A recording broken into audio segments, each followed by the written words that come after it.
Dalam kurun waktu setengah abad, dolar begitu menguasai sistem perekonomian dunia dengan nilai tukarnya yang dijadikan standar transaksi antar negara. Dominasi Amerika dalam memonopoli moneter dan sistem perdagangan membuat negara konsumen punya ketergantungan tinggi pada mata uang dolar. Hal itu tak lepas dari peran World Bank dan IMF selama beberapa dekade secara sukarela memberikan pinjaman kepada negara berkembang dalam bentuk dolar. Mata uang dolar yang seolah dititipkan ke tiap negara melalui skema perdagangan, memaksa tiap negara barter tumpukan dolar saat harus membeli maupun menjual barang, jasanya antar negara. Lupakan dulu kontroversi elit global, Freemasons, Illuminati dan Rothschild bersaudara sebagai kelompok pengatur konspirasi keuangan dunia. Butuh 13 kerutan di jidat untuk memahami isu tersebut. Yang terpenting adalah kesadaran lepas dari jeratan gurita dolar menjadi awal perlawanan negara yang berkedaulatan ekonomi. Tidak semua impor harus menggunakan kurs dolar dan tidak semua ekspor mesti dibayar dolar menjadi pukulan berarti pada lembar uang berlogo S bercoret garis di tengah itu.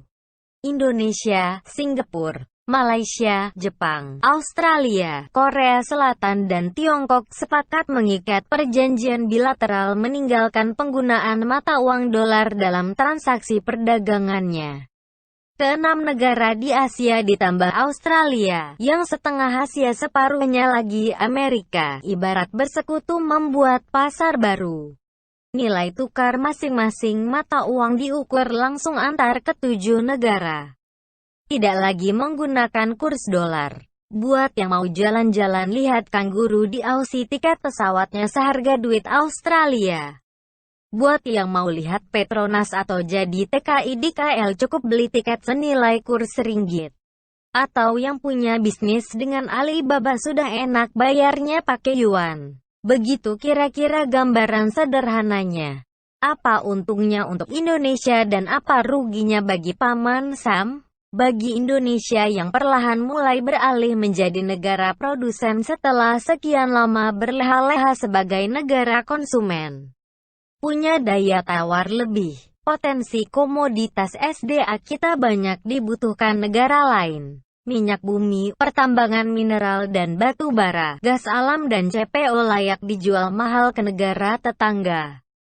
Kita sudah capek jual minyak mentah, impor Pertamax pakai dolar, padahal itu asalnya minyak dari kita juga. Ekspor batu bara, mentang-mentang cadangan potensinya masih cukup 50 tahun lagi. Setelah diolah di Tiongkok kita jadi impor serat fiber, metanol, butan amoniak hasil gasifikasi batu bara. Atau jual murah gas alam ditukar dengan LPG yang harganya sudah 5 kali lipat. Semuanya diatur oleh standar dolar. Kita punya hampir semua yang mereka butuhkan. Bahkan pekerja yang rela dibayar murah. Juga pengguna internet ranking 6 terbesar di dunia di bawah Jepang, Cina dan USA. Pasar produsen sekaligus konsumen terbesar ada di Asia. Mengapa harus berkiblat pada dolar? Barangkali itu yang terbesit dalam pikiran 7 kepala negara saat menyikapi perang dagang global yang semakin berpacu dengan kebebasan bertransaksi. Selanjutnya, apa kerugiannya di pihak Amerika dengan kongsi dagang 7 negara bandel itu? Yang pasti sentimen Amerika dan Eropa pada Tiongkok semakin besar.